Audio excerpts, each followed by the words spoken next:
से जैसे दिया जलाने के बाद वायु रहित स्थान पर रखा जाता है, नहीं तो वो बुझ जाएगा। एक बार दीपक जला दिया जाए और वो जला ही रहे, इसके लिए उसको दोनों हाथों से रोककर हवा से बचाना जाता है। वैसे ही ज्ञान का दीपक जल जाने के बाद भी उसकी संभाल बहुत जरूरी है। अगर चित्त में संकल्प विकल्प की आंधी चलती रही तो दीपक कभी भी बुझ सकता है। कल यहां तक पढ़ा गया था। ये जो अंतिम पैराग्राफ है, इसका अर्थ क्या हुआ? भगवान ने बोला कि जैसे दीपक को जला तो दिया गया, लेकिन अगर उसको खुली हवा में रख दिया गया तो हवा के द्वारा वो बुझ जाता है। तो बुझने न पाए उसके लिए दोनों हाथों का उसको जो है क्या देते हैं, आड़ देते हैं, और बीच में दीपक रहता है, दोनों हाथों से हवा को रोकते हैं, तब दीपक जला रहता है। बोला इसी तरीके से गुरु ने ज्ञान का दीपक तो जला दिया आपके अंदर, लेकिन आपको अब ये आपका ज्ञान का दीपक जला रहे, इसके लिए क्या करना है? इसके लिए जो मन आपका बार बार संकल्प विकल्प करता है, बार बार मन इधर से उधर भागता है, तो बोला वो उसको आपको जो है रोकना है। अगर उसको आप नहीं रोकोगे तो क्या होगा? आपको उसका पूरा पूरा लाभ नहीं मिलेगा। तो बोला इसके लिए दीपक वो कभी भी बुझ सकता है, ज्ञान का दीपक। तो ज्ञान का दीपक जला रहे, उसके लिए क्या करना आपको है? उसके लिए आपको इसी सत्संग की लक्ष्मण रेखा के अंदर रहना है। सबसे मुख्य बात यह है, सबसे मुख्य बात यह है कि आपको इसी लक्ष्मण रेखा के अंदर रहना है। अगर आप इस लक्ष्मण रेखा के बाहर निकले तो आपका वो ज्ञान का दीपक कभी भी बुझ सकता है। कैसे? जैसे सीता जी जब तक लक्ष्मण रेखा के अंदर थी, सुरक्षित थी, लक्ष्मण रेखा के बाहर जैसी निकली वैसे उनका हरण हो गया। उसी तरीके से आपका ज्ञान का हरण हो जाएगा। जैसे आप इसके बाहर निकलेंगे तो आपके ज्ञान का हरण हो जाएगा। इसलिए इस लक्ष्मण रेखा, सत्संग रूपी लक्ष्मण रेखा के अंदर आपको रहना है। आज भगवान की वाणी में क्या निकला है 1119 श्लोक में? आज ये बोला भगवान ने, खाली वासना का संयम ब्रह्मचर्य नहीं है, पर 10 इंद्रियों का संयम ही सच्चा ब्रह्मचर्य है। झूठ, ठगी, हेरा फेरी, चुगली, बहस करना ब्रह्मचर्य में स्थित रहना नहीं है। सदैव सच बोलो, रेशमी कीमती कपड़ों तथा सुगंध इत्र में तुम्हारा मन भटकना नहीं चाहिए। क्या बोला भगवान ने? कितना सुंदर! खाली वासना का संयम ब्रह्मचर्य नहीं है। आपने अपने काम को रोक लिया और वासना में नहीं गिरी तो अकेले, इसी को अकेले ब्रह्मचर्य नहीं बोलते। क्या बोला? ब्रह्मचर्य, सच्चा ब्रह्मचर्य क्या है? बोला जब आप 10 इंद्रियों का संयम ही सच्चा ब्रह्मचर्य। 10 इंद्रियां कौन सी हैं? 10 इंद्रियों का संयम। ये 10 इंद्रियों में 5 बोलते हैं ज्ञान इंद्री और 5 है कर्म इंद्री। ये 5 ज्ञान इंद्री कौन सी हैं? आंख, नाक, कान, जिह्वा और त्वचा। जिनसे हमें ज्ञान प्राप्त होता है उनको बोलते हैं ज्ञान इंद्रिया। ये 5 हैं और 5 इंद्रियों के द्वारा हमारे कर्म बनते हैं। वो 5 इंद्रियां कौन सी हैं? इनको बोलते हैं कर्म इंद्री। वो इंद्रियां कौन सी हैं? हाथ, पैर, मुख, मल द्वार और मूत्र द्वार। ये 5 कर्म इंद्रियां हैं। तो बोला भगवान ने, जब आपका 10 इंद्रियों पर संयम रहेगा, तब सच्चा ब्रह्मचर्य हुआ। इसका मतलब क्या हुआ? 5 ज्ञान इंद्रियां, इनका क्या संयम है? आंख, आंख जो मर्जी वो देखे तो संयम नहीं है। जो आप इसको दिखाना चाहो सिर्फ वो देखे। किसी के चरण दिखाना चाहते हो, सिर्फ चरण देखे, शकल न देखे। इसके लिए भगवान कृष्ण ने बड़ा अच्छा वर्णन किया है। ये प्रमथन स्वभाव वाली इंद्रियां बलात्कार से भी अपने मन की बात को पूरा करती हैं। बलात्कार क्या है?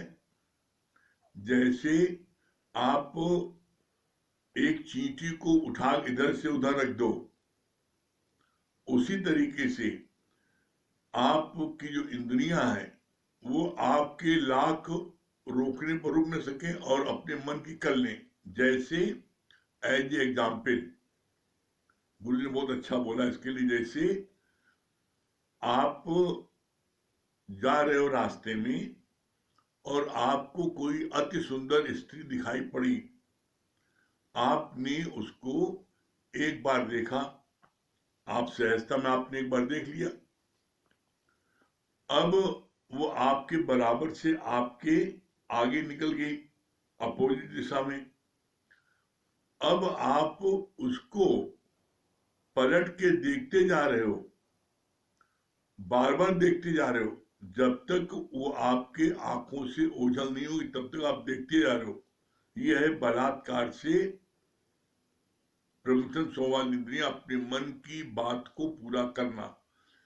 उसने आप उसको अपनी आंखों को रोक नहीं पाए, वो आपकी आंखें, आपकी गर्दन अपने आप मुड़ जा रही है। आप लाख कोशिश करते हो उन्हें नहीं दिखाएं, लेकिन वो मानती नहीं और देखती बार बार। ये है बलात्कार से। तो बोला 10 इंद्रियों का ब्रह्मचर्य। आंख जो आप दिखाना चाहते हो वो देखे। जैसे आप संत आया है तो संत के दर्शन आप करा रहे हो, कि कोई हीरोइन आई है उसके दर्शन करा रहे हो। जहां आपका दिलचस्पी होगी आप वहां उसको दर्शन कराओगे। कान गाना सुनना चाह रहा है कि भजन सुनना चाह रहा है? जो आप कान को सुनाना चाहो, कान दूसरों की निंदा सुनने में बड़ा मजा आता है तो नहीं, बल्कि इस कान से क्या है, जो सुनाना चाहो भगवान के भजन, भगवान की वाणी सुनना चाहो वो सुनिए मनमोना भाव करके। आपकी जिभ्या, जिभ्या जो है, आप इसमें आपको नुकसान कर रहा है शरीर को, लेकिन आप स्वाद लेने के लिए आप चाट खा रहे हो, पकौड़ा खा रहे हो। डॉक्टर ने मना किया खटाई मत खाना, लेकिन आपको जवानी स्वाद है, आप खा रहे हो, कंट्रोल है। आप त्वचा से देखो, आप जब कोई हाथ से कोई चीज छूते हो, गर्म है ठंडी है पता लगता ना, ज्ञान है। तो आपको डॉक्टर ने कहा है कि आप गुनगुना पानी, गर्म पानी पियो, लेकिन आपको गर्मी में ठंडा पानी पीने की आदत आप नहीं मान पाते। तो आपकी इंद्रियां आपके कंट्रोल में हैं। आप का पैर सत्संग जा रहा है कि पिक्चर देखने जा रहा है कि जुआ खेलने जा रहा है? देखो, आपका हाथ सेवा में लग रहा है कि लोगों को दंड दे रहा है, मारपीट कर रहा है? आपका मुख लोगों को गिरा रहा है कि उठा रहा है? वचन संभाल के बोलिए, वचन के हाथ न पाओ, और एक वचन औसत करे, एक करे खाओ। आप देखो, आपके वचन किसी को सत्संग के लिए मोटिवेट कर रहे हैं कि वो सत्संग से उसको दूर भगा रहे हैं? देखो क्या कर रहे हैं। तो बोला ये जो 10 इंद्रियां हैं, आप जो जिस इंद्री से जो आप चाहो वो उससे करा लो, आपके आज्ञा में चले 10 इंद्रियां, यह है सच्चा ब्रह्मचर्य।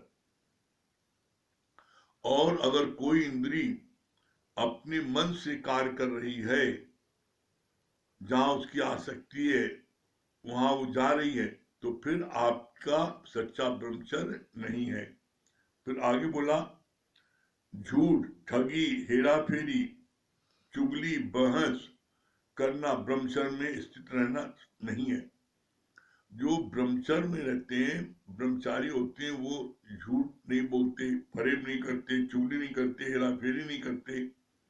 वो अपने मन को हर समय परमात्मा के प्रेम में डूबे रहते हैं, उन्हीं के प्रेम में डूबे रहते हैं। वो पी की पचर में या पी के पचार में रहते हैं, किसी की बुराई भलाई नहीं रहते, किसी की निंदा चुगली नहीं करते। अगर कोई किसी की निंदा चुगली करता है, बुराई करता है, तो वो सच्चा संत है ही नहीं। सच्चा संत कौन है? संत बड़े परमार्थी, जाको शीतल अंग, और तपत बुझाए औरों की दे दे अपना रंग। अरे सच्चे संत वो हैं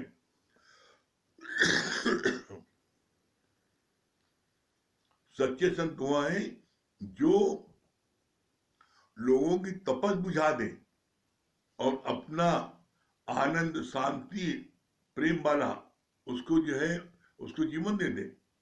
सच्चे संत वो हैं। फिर आगे बोला, कीमती कपड़ा, रेशमी कपड़ा, सुगंधार जो है, आप इत्र सेट, ये सब जो बोलते लगा लेते हैं, तो ये जो है ये कोई सच्चे ब्रह्मचारी, सच्चे संत का काम नहीं है। उसको जो सहज मिलता है वो पहनता है। यही बात बोले यहाँ पर, सदो सच बोले, रेशमी कीमती कपड़ों तथा सुगंध इत्र में तुम्हारा मन भटकना नहीं चाहिए। जो संत होते हैं, ब्रह्मज्ञानी है, उनका मन इसमें नहीं भटकता। आगे बोला, अपने विचारों को सदैव गुरु के विचारों से मिलाते चलो। सबसे ऊंचा पद है तुम्हारा किसी भी हालत में अपने आनंद को खंडित न होने दो। आपका आनंद खंडित कब नहीं होगा? जब आपका विचार गुरु के विचार से मिलता जाएगा। कितनी अच्छी युक्ति दी है। अपना विचार गुरु के विचारों से मिलाते चलो। जब आप गुरु के विचारों से मिलाते चलोगे तो फिर किसी प्रकार की कोई भी मन में कुंठा आने का सवाल ही नहीं था। मन में कुंठा, मन में अपमान की भावना कब आती है? जब आपके विचार गुरु के विचार से अलग होते हैं। अलग कब होते हैं? जब कोई हमारी अपनी चाहना होती है। तो फिर हमने गुरु किया क्यों? हमें अगर अपनी मनमानी करनी है तो गुरु करने की आवश्यकता क्या है? इसीलिए बोलते गुरु जी, मन मति डुबोए गुरुमति तारे। अगर आप गुरु की आज्ञा में चलोगे तो मंजिल को प्राप्त करोगे, और यदि आप अपनी मन बुद्धि चलाओगे तो गुरु से दूर जाओगे। मर्जी आपकी है। गुरु सिर्फ युक्ति बताता है कि करना आपको है। फिर बोला आगे,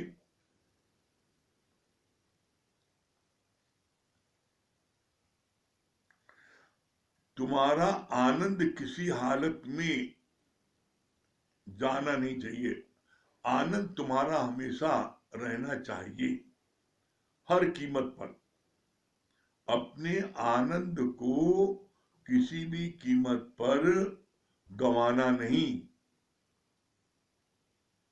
फिर आगे बोला,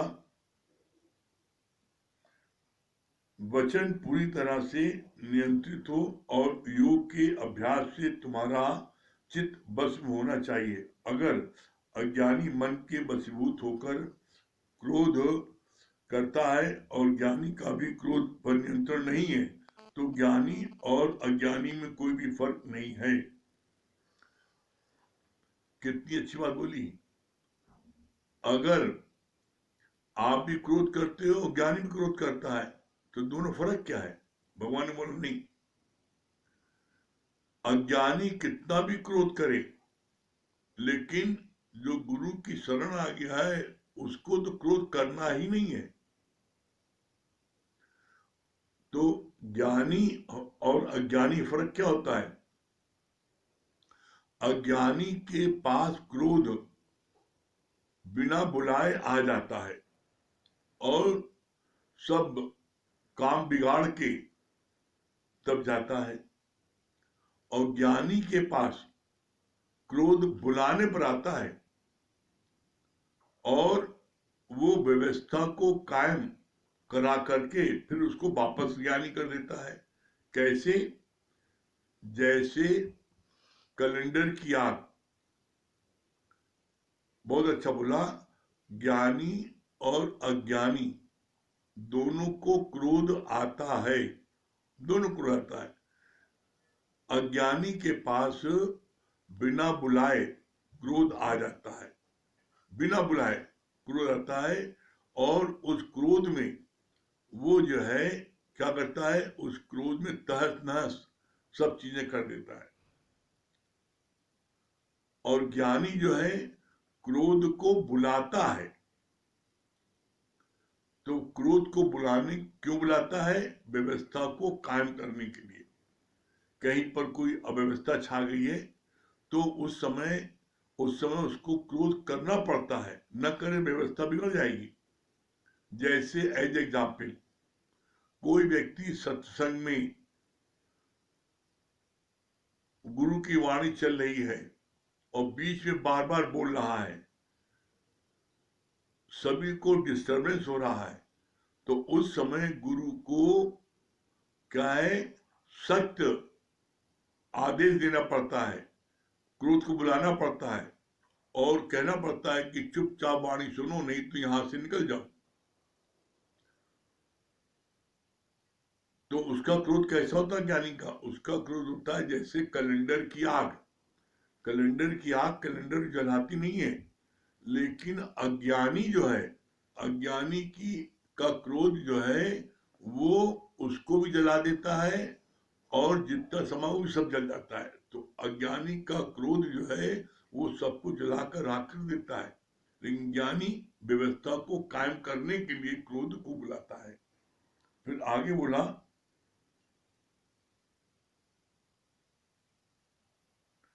अगर अज्ञानी मन के वशीभूत होकर क्रोध करता है और ज्ञानी का भी क्रोध पर नियंत्रण नहीं है, तो ज्ञानी और अज्ञानी में कोई फर्क नहीं है। शेर की खाल पहनकर खेत की फसल खा जाता था। गधा शेर की खाल पहनकर फसल खा जाता था।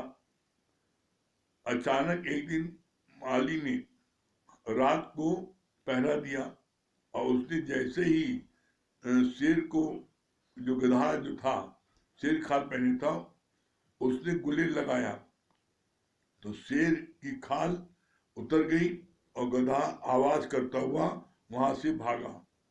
ऐसे ही अगर तुम अंदर से ज्ञानी नहीं बने और केवल सत्संगी का जामा पहना, तो तुम अंदर से ज्ञानी नहीं बने और सत्संगी जामा पहना, तो एक दिन परिस्थिति रूपी गुलेल लगने पर शेर का जामा उतर जाएगा और पता लगेगा कौन गधा।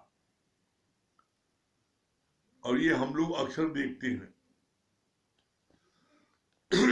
क्या देखते हैं? अक्सर देखते हैं कि लोग क्या करते हैं, लोग जो है सत्संग का लबादा तो ओढ़ लेते हैं, सत्संग आते हैं जाते हैं दिखा रहे हैं, लेकिन वो जो है उनके अंदर ज्ञान नहीं गया है। तो एक दिन उनकी पूरी पट्टी खुल जाती है। घर में किसी का एक्सीडेंट हो गया, कोई बीमार हो गया, कोई विपरीत परिस्थिति आ गई, तो वो एकदम अपना आपा खो बैठते हैं, अपना आपा खो बैठते हैं और बहुत विचलित हो जाते हैं। तो उसे पता लग जाता है कि ये ज्ञानी नहीं है। तो बोला एक दिन तुम्हारी पोल पट्टी खुल जाएगी, तो इसलिए तुम्हारी पोल पट्टी न खुले उसके लिए क्या है, तुम्हें ज्ञान को सही ढंग से लेना पड़ेगा। अगर आप ज्ञान सही ढंग से ले लोगे तो फिर ऐसी नौबत नहीं आएगी। फिर आगे बोला,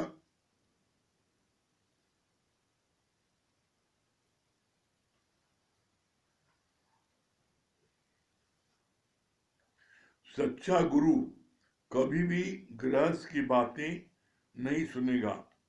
कोई तुमसे अगर देह की बात करता है तो उसको कड़ा जवाब दो। तुम्हारा चेहरा ज्ञान दीप से जगमगाना चाहिए। जब तक ज्ञान आचरण में नहीं है तब तक लिखना पढ़ना सब बेकार है। कितनी अच्छी बात बोली भगवान ने। क्या बोला कि सच्चा गुरु जो होता है वो तुम्हारे से गृहस्थ की बात नहीं करता, और गृहस्थ की बात कोई करता है तो उसको मना करता है नहीं। अपनी उन्नत की बात करो। अपना भी समय बर्बाद करते हो, गुरु के समय बर्बाद करते हो। अगर घर में विपरीत परिस्थिति है, कोई कहना नहीं मानता है, अरे भगवान ने क्या बोला, वाणी में क्या सुना भाई। भगवान ने बोला है वो तुम्हारे कर्म प्राणी हैं, तुम्हारे कर्म काटने आए हैं। तो उनको जो है आप चाहते हो ज्ञान आप सुन रहे हो, और वो गुरु के अनुसार वो चले, वो नहीं चलेंगे। गुरु के अनुसार आपको चलना पड़ेगा। और वो जो है उनका शुक्राना मानो कि वो विपरीत चल रहे हैं, तुम्हारे कर्म कट रहे हैं। क्यों? जो तुमने पिछले जन्म में तुमने कर्म किया था तो उन कर्मों को तुम्हें काटना है ना। बिन भोगे छूटे नहीं कर्म गत बलवान। कर्मों की गत इतनी बलवान है, बिना भोगे नहीं छूटेगी। इसलिए बोला जो ज्ञानी जन होते हैं, ज्ञानी भोगे हंस के और अज्ञानी भोगे रोए। जो ज्ञानी जन होते हैं वो उन कर्मों को हंस के काटते हैं, वो उसमें दुखी नहीं होते कि जो है मेरा बेटा मेरा कहना नहीं मानता, मेरे घर वाले मेरे सब अपोजिट हैं होंगे। उनको आप ही के परिवार में भगवान ने क्यों दिया है? आपके सामने वाले मकान में वहां जो है उनका बेटा बहुत कहना मानता है, आज्ञा में रहता है, दंबर सेवा करता है। तो हर एक के अपनी अलग अलग कर्म है और उनको कर्मों के हिसाब उनको उसका फल मिला है। तो कभी भी भगवान से कोई गिला शिकवा मत करना। फिर आगे बोला,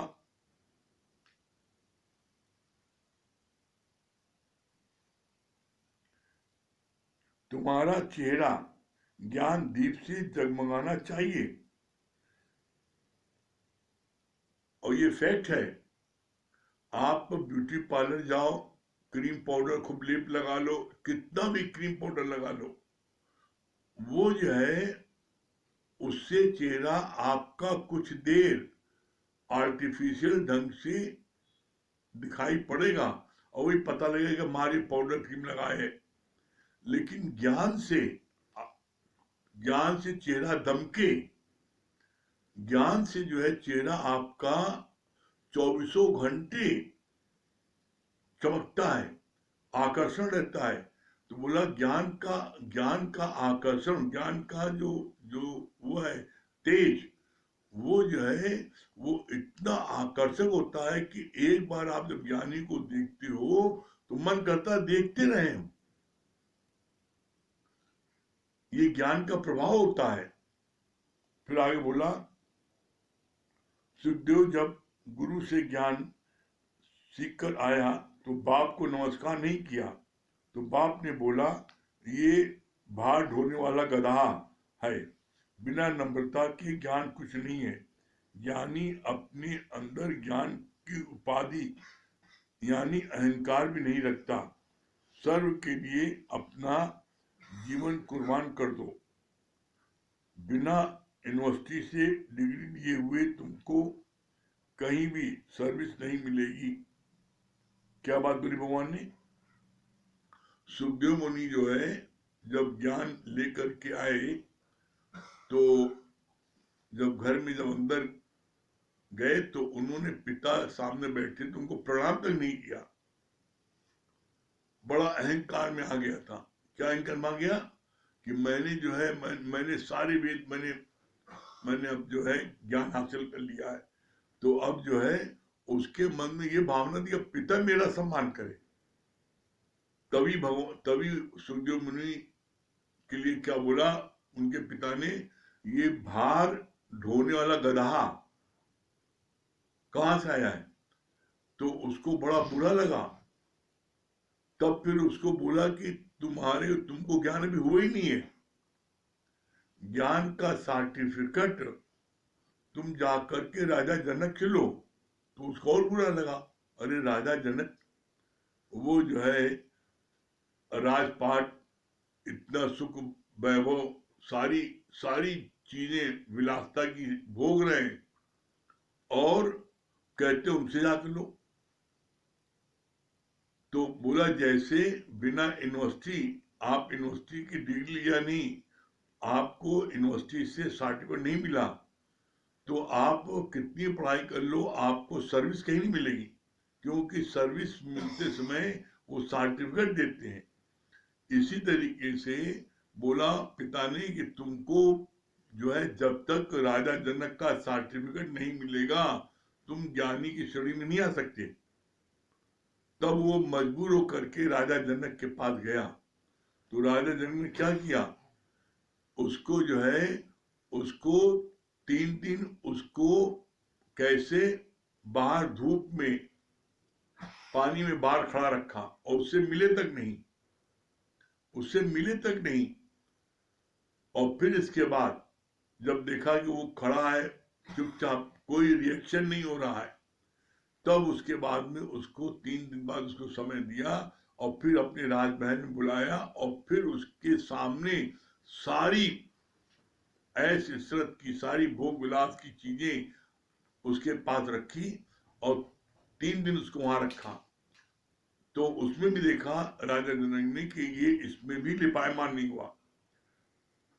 दोनों ही स्थिति में ये जो है एकदम बिल्कुल बी नॉर्मल एंड नेचुरल रहा। तब राजा जनक ने उसको ज्ञान का सर्टिफिकेट दिया, अब ये ब्रह्म ज्ञानी है। क्यों? क्योंकि इसको दुख सुख कुछ भी नहीं भासता।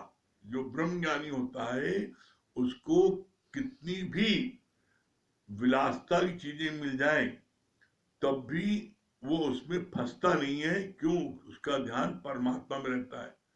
और कितनी विपरीत परिस्थिति आए तो उससे वो घबराता नहीं। क्यों? उसका ध्यान परमात्मा में रहता है। जब परमात्मा में ध्यान रहता है तो कोई भी बात उसको लग नहीं पाती। फिर इसी बात को और आगे बोला,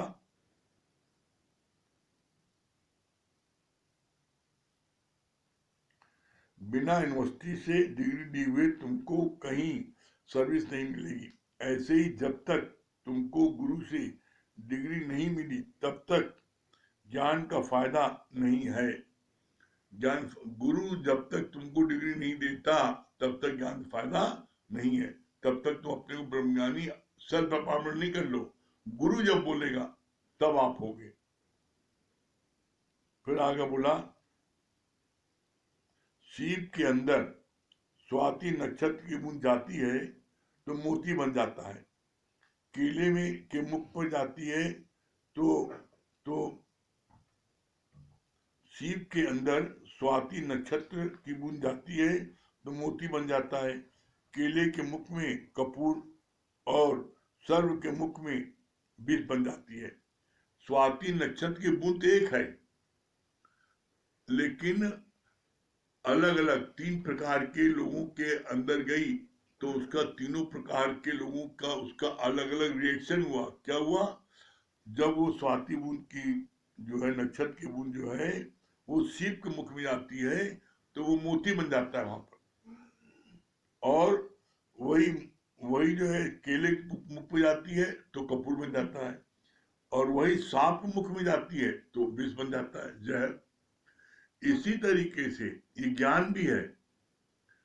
ज्ञान जो सच्चे निष्काम भाव से बांटते हैं तो उनके अंदर गुरु का ज्ञान स्वाति बूंद की जो है तेरा जो है वो अंदर जाता है, जो मोती बन जाता है, सिर पे मुंह जाता मोती बन जाता है।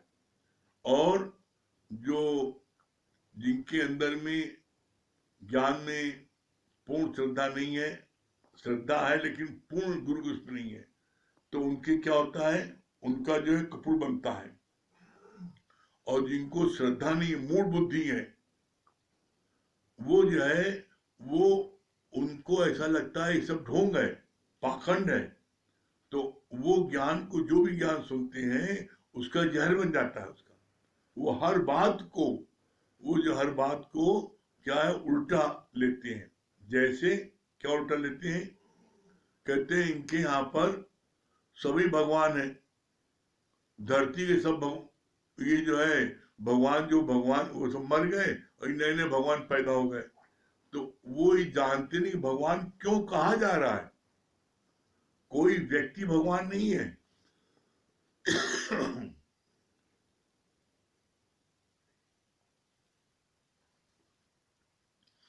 कोई व्यक्ति भगवान नहीं। यहां गुरु ने बोला है, भगवान किसको बोला है, शक्ति जो तुम्हारे शरीर को चला रही है, जिस शक्ति के माध्यम से आप श्वास ले रहे हो, उठ रहे हो, बैठ रहे हो, चल रहे हो, फिर रहे हो, उस शक्ति को बोला गया है, ना कि किसी व्यक्ति को बोला गया है।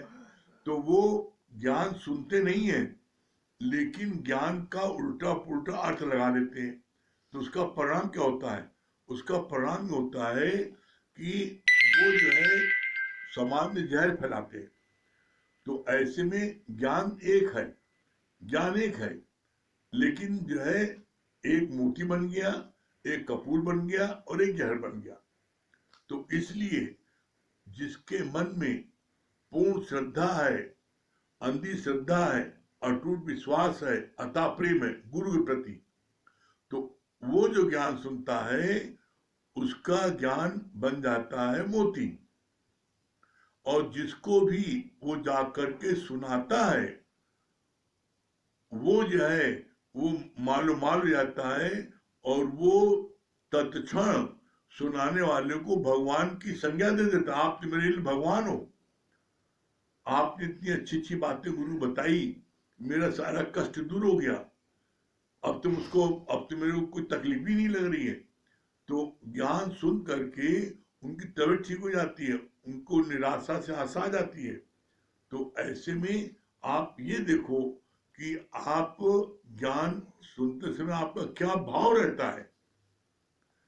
जैसा भाव बढ़ाओगे तैसा फल पाओगे। इसीलिए लाइन आती है भगवान के लिए, क्या बोलते हैं गुरु जी, बोलते हैं भाव का भूखा हूं, भाव एक सार है, और भाव से जो मुझको भजे भाव से बेड़ा पार है। बिन भाव सर्वत्र दे दो, महल माड़ी दे दो, हीरे मोती दे दो, तो भी स्वीकार नहीं है। और भाव से एक फूल दो, वो भी स्वीकार है। तो परमात्मा गुरु भाव का भूखा होता है। परमात्मा बस किसी बात की कमी है क्या? आप खुद सोचो, जिस परमात्मा ने हमको सारी चीजें दी हैं, उस परमात्मा को हम क्या देंगे? तो परमात्मा के पास में किसी बात की कमी नहीं है, लेकिन परमात्मा तुम्हारे भाव को देखता है। भाव तुम्हारा है नहीं और लांछन लगाते हो गुरु के ऊपर कि हमको पूछते नहीं। अरे पूछते, तुम्हारा भाव है। बोला जिसका भाव होता है, बोला नंगे पैर गुरु भाग के जाता है उसको, उसके लिए प्रेरणा गुरु की जगती है, नहीं उसके पास जाओ। तो बोला इसलिए पहले आप अपने भाव को जगाओ। आप सोचते गुरु नहीं पता लगेगा, कितनी नादानी की बात है। अरे आप कोई मैसेज अपने मोबाइल से अपने मित्र के मोबाइल में भेजते हो, और उसका मैसेज का कॉलम मित्र का पूरा भरा है, तो आपका वो मैसेज वायुमंडल में मंडराता रहता है तब तक जब तक उसके मोबाइल का खाना खाली नहीं होता। और जैसे ही खाली होता है मैसेज वाला कॉलम, वो तुरंत उसके अंदर चला जाता है। एक मोबाइल जड़, उससे तुम कोई संदेश देते हो तो वो पहुंच जाता है। तुम अपने मन में शुभ संदेश दोगे, तुम अच्छा अच्छा सोचोगे किसी के लिए, तो क्या तुम्हारा इधर सोचा उधर नहीं पहुंचेगा? जैसा भाव जगाओगे तैसा फल पाओगे। आप अपनी तरफ से हर एक के लिए, चाहे कोई कितना आपके विपरीत हो, कितना विपरीत हो, आपकी नंबर निंदा करता हो, चुगली करता हो, नुकसान पहुंचाता हो, उसके बावजूद आपको गुरु मिला है ना। आप अपनी तरफ से उसको अच्छे वाइब्रेशन देते रहो। कभी बदला लेने की भावना मन में नहीं लाओ। जब आप शुद्ध वाइब्रेशंस आप देते रहोगे, गारंटीज करें, हम अपने जीवन के अनुभव करें, उसका मन एक दिन जरूर पलट जाएगा और वो आपके आगे नतमस्तक होगा। और किसी को अगर आप बदलना चाहते हो तो एकमात्र प्रेम का हथियार है। आप इतना प्यार करो उसको, इतना अतिशय प्यार करो कि वो आपके बिना रह नहीं पाए। अगर नफरत आप भी कर रहे हो, वो भी नफरत कर रहा है, तो फिर आप गुरु के बच्चे कहां भये? आप ज्ञानी कहां भये? भजन क्या आता है? नफरत जो करे हमसे, हम उनसे प्यार करें। जो करते हमारा बुरा, हम उनका भला करें। आप करके देखो, आप देखोगे कि इस संसार में कोई आपका विरोधी रहेगी नहीं।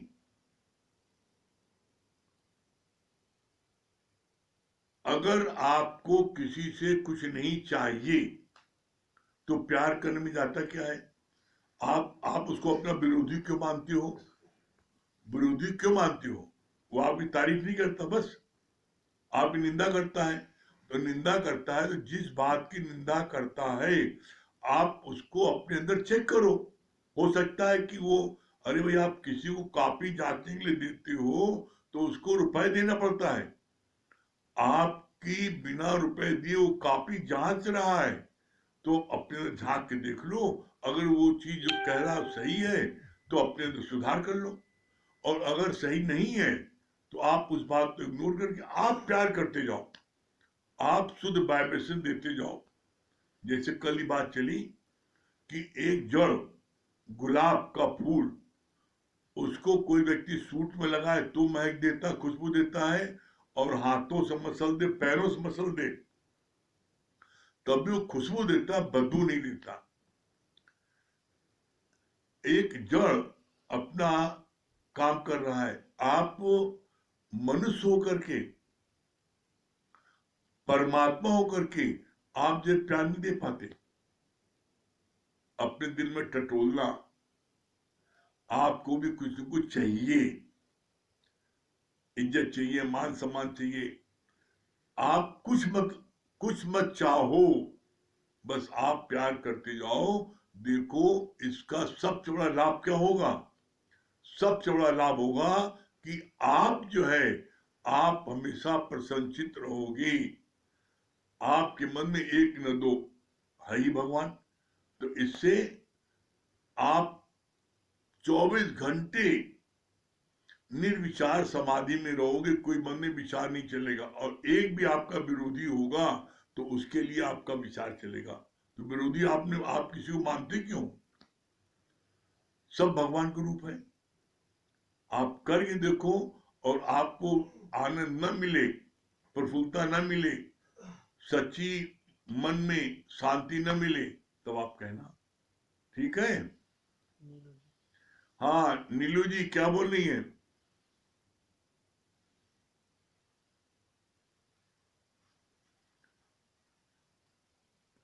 नीलू जी। हाँ हरिओम गुरुजी। हाँ हरिओम।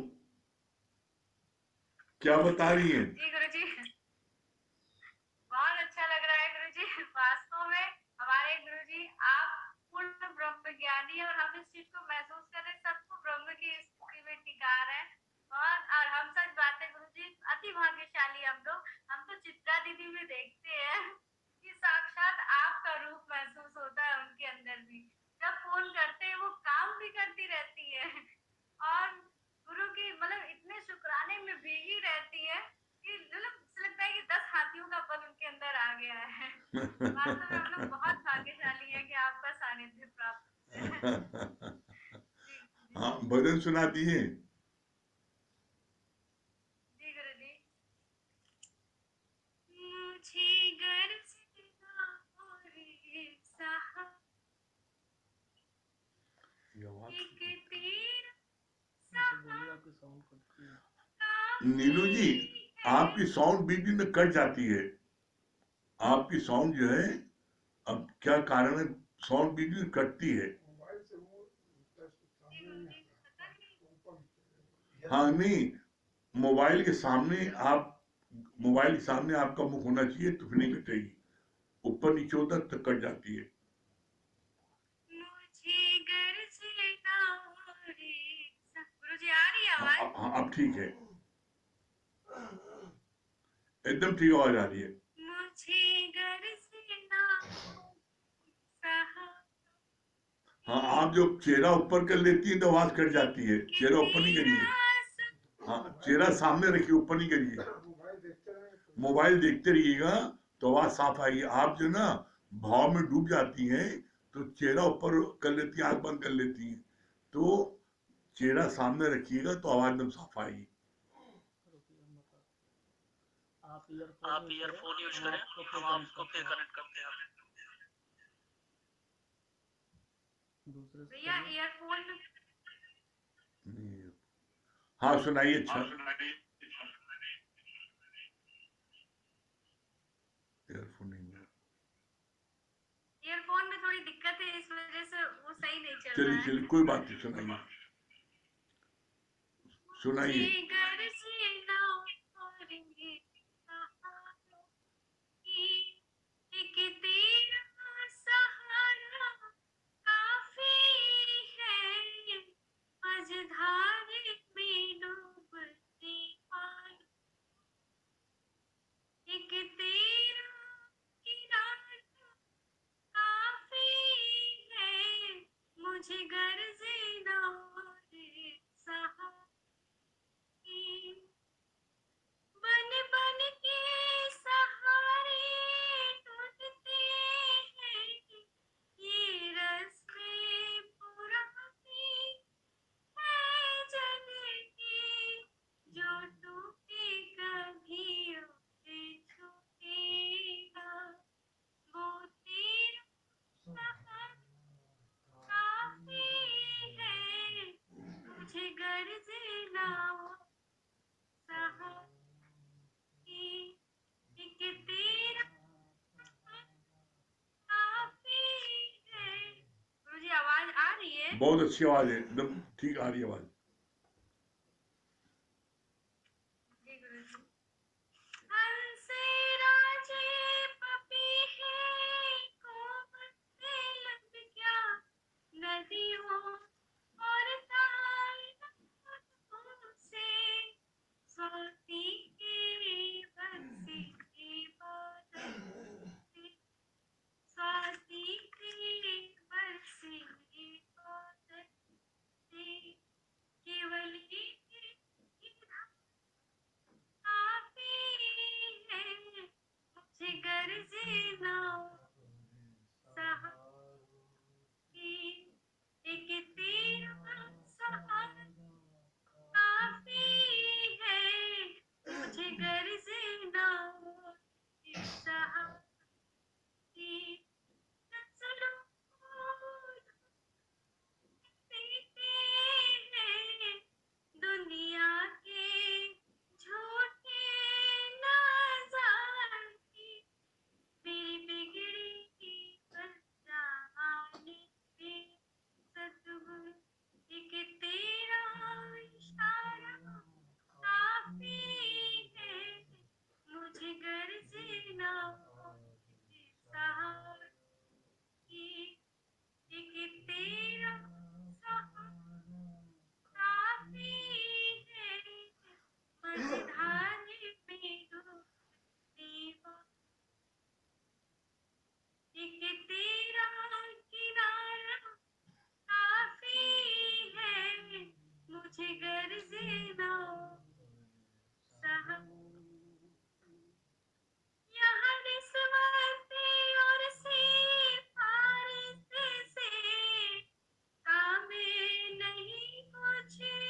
जिगर सीनों हरिओम गुरुजी।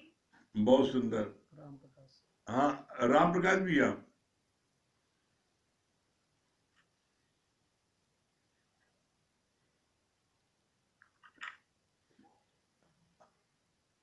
राम प्रकाश भैया। भैया हाँ, हरिओम भैया, हरिओम भैया। हरिओम। क्या बता रहे हैं सतगुरु भैया? को शुक्राने भैया।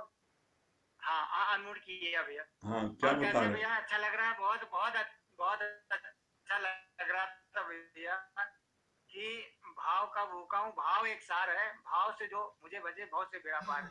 सही बात है, जब हमारा गुरु के प्रति, ईश्वर के प्रति भाव अच्छा होता है तो सारे खेल अपने आप बनते चले जाते हैं। भाव बहुत अच्छा होना चाहिए। सत्संग के प्रति तो हम लोग का भाव इतना अच्छा होना चाहिए कि सारा जीवन हमारा सत्संग ही बनाता है। सत्संग के अलावा कोई ऐसा चीज नहीं है जो हमारा जीवन बना सके। और जो प्यार करने वाली बात आप बता रहे थे भैया, बहुत अच्छी बात लग रही थी कि लाख हमें कोई ना भी प्यार करे, हमें गलत भी ठहराए, कितना अच्छा आप बता रहे थे कि वो हमारी काफी जांच रहा है ना, हमारी कमी को बता रहा है, तो हम उस कमी को दूर कर लें। बिना पैसे का हमको एक मिला हुआ है जांचने वाला, तो इससे अच्छा और क्या है? वो हमें जांच के बता रहा है, हम उस कमी को दूर कर लें बहुत और सुंदर, वाइब्रेशन अच्छा रखें। बहुत सुंदर, बहुत सुंदर राम प्रकाश भैया। हाँ, दुर्गेश भैया दिल्ली। दुर्गेश भैया। गुरुजी हाँ हाँ, पूजा जी बोल रही है। हाँ पूजा जी, क्या बता रही है? जैसा भाव जगाओगे वैसा फल पाओगे। हाँ। ये बात मुझे बहुत अच्छी लगी गुरुजी कि अगर हम भाव नहीं रखेंगे, भाव से सुनेंगे नहीं तो हम फल की प्राप्ति कैसे करेंगे? सही बात है, जब बहुत भाव सुंदर। ही मन में नहीं रहेगा, भाव से सत्संग नहीं सुनेंगे, भाव से सत्कर्म नहीं करेंगे, तो फिर हम किस चीज की उम्मीद करें कि हमें फल कैसा मिलेगा? बहुत सुंदर। हाँ, चित्रा जी। चित्रा जी।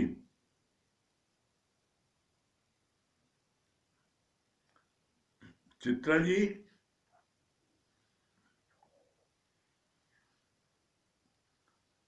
हमारी आवाज सुनिए चित्रा जी। लगता आवाज मिल नहीं पा रहा। अच्छा, हाँ, आ गई। गुरुजी हरिओम। हरिओम। हाँ, हरिओम चित्रा जी, क्या बता रही हैं? गुरुजी आज बहुत अच्छा वाणी चला, बहुत अच्छा वाणी चला कि स्वाति नक्षत्र अगर क्या बोलते हैं उसमें जाता है तो कैसे मोती बन जाता है, और केले के ऊपर जाता है तो कपूर बन जाता है, और सर्प के मुख में जाता है जहर बन जाता है। इसी प्रकार हम जब गुरु का ज्ञान निस्वार्थ भाव से अगर किसी को बांटते हैं तो मुख में जाता है तो सीप का रूप बन जाता है। और जो अश्रद्धा से सुनाते हैं उनका जो थोड़ा बहुत श्रद्धा रहता है तो उनका कपूर बन जाता है, और जो अश्रद्धा रहते हैं जिनके अंदर कोई श्रद्धा कोई भाव नहीं है वो बताते हैं उल्टा सीधा तो वो जहर बन जाता है। सचमुच हम लोग कितने भाग्यशाली जैसे सच्चे गुरु का सानिध्य मिला।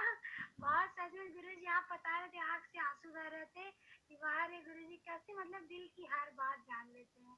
आप कहे कैसे अगर किसी को ज्ञान बांटो सच्चे दिल से ताकि क्षण भगवान कह देता है। सच बात है, वो हम फील कर रहे थे कि वाह रे गुरु जी, गुरु के एक एक वचन में कितना मतलब वो सत्यता छिपी है कि अगला व्यक्ति कैसे खुद नतमस्तक हो जाता है। बहुत शुक्राने गुरु जी। हाँ, नरेंद्र भाई। बहुत अच्छा लगा। नरेंद्र भैया क्या बोल रहे हैं? हाँ गुरु जी, हरिओम। हरिओम। हरिओम। हाँ, हरिओम नरेंद्र भैया, क्या बोल रहे हैं? बहुत अच्छी वाणी की चली आपकी, बहुत अच्छा चला। सारा जो है वाणी चली है ज्ञानी अज्ञानी पर, पूरी वाणी ज्यादातर यही चली है।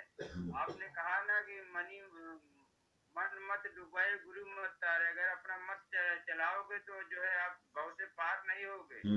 अगर जो है भव से पार होना तो गुरु के मति से चलना होगा। एक वाणी में भी जो है भगवान ने बहुत अच्छा बताया है कि जो है प्रेम के बारे में, कि जो है विवेकानंद के जो गुरु थे वो काली जी से बहुत ज्यादा प्रेम करते थे। प्रेम में उन्होंने कहा जब तक आप प्रकट नहीं होंगे तब तक जो है हमारा प्रेम सही नहीं होगा। आज भी वो कलकत्ते में है वो काली जी की मूर्ति, बहुत सुंदर। और जो है उनके सामने उनको प्रकट होना पड़ा। बहुत सुंदर। हाँ, महेश भैया बहुत सुंदर। नंद भैया बहुत सुंदर। हरिओम। हाँ, महेश भैया।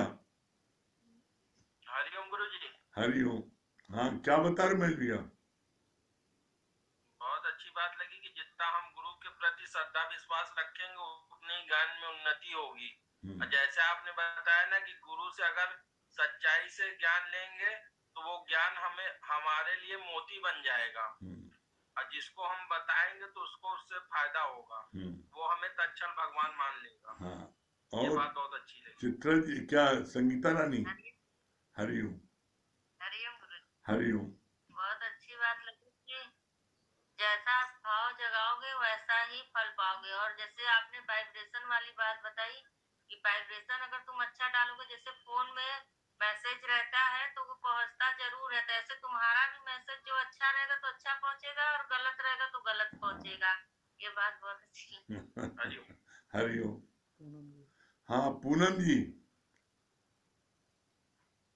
पूनम रानी कटरा। हाँ, हाँ हाँ पूनम गुरु जी, जी। हाँ कटरा। हाँ, क्या बोल रही है? हाँ, जैसे आपने बताया जैसा भाव जगाए वैसा ही सुख पाए, वो सही बात है ये। जैसा जिसका भाव रहेगा उसको वैसा ही मिलेगा। एक बात अच्छी लगी, जैसे जो गुरु का ज्ञान ले रहा है तो वो सुधरे ना, दूसरा कोई क्यों सुधरेगा। ये बात अच्छी लगी। अब गुरु ज्ञान तो हम ले रहे हैं। हाँ, और हम चाहते हैं घर वाले सुधर जाएं। घर वाले सुधर जाए, सही बात है, हमको सुधरना है। हाँ, हमको सुधरना। सुशीला। हाँ, सुशीला जी, बहुत सुंदर। सुशीला जी क्या बोल रही हैं?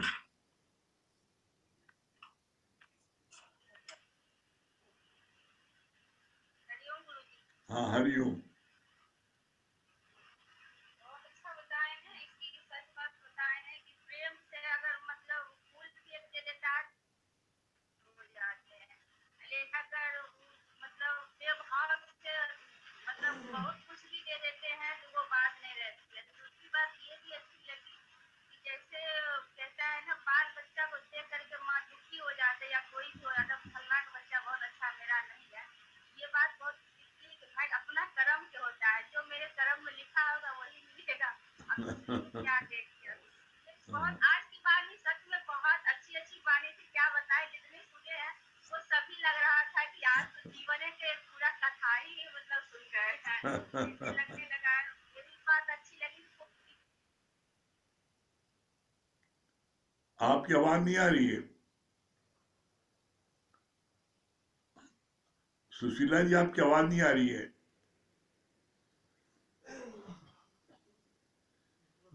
संजय संजय भैया, आप लोगों को आवाज नहीं आ रही है, आवाज बंद है।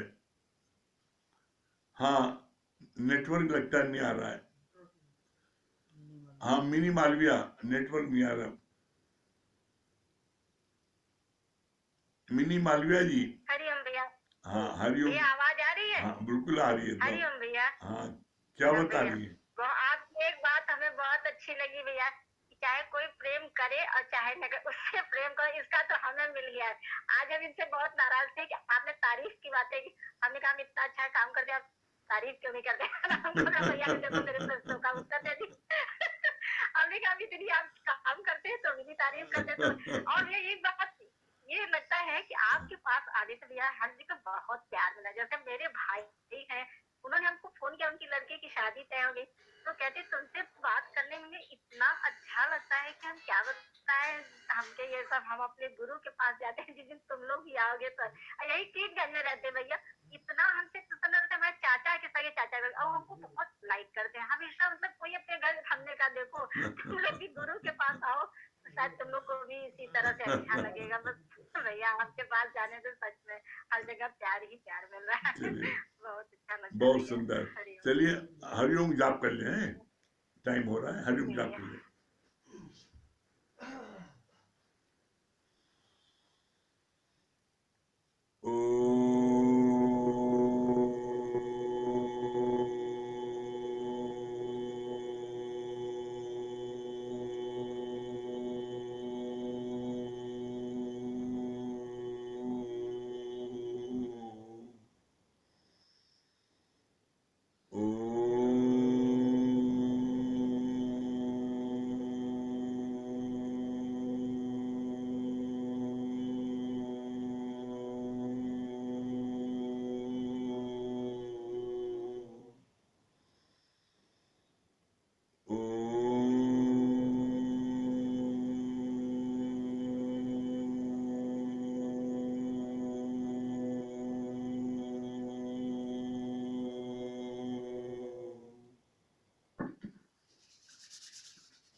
समाप्त हो गया।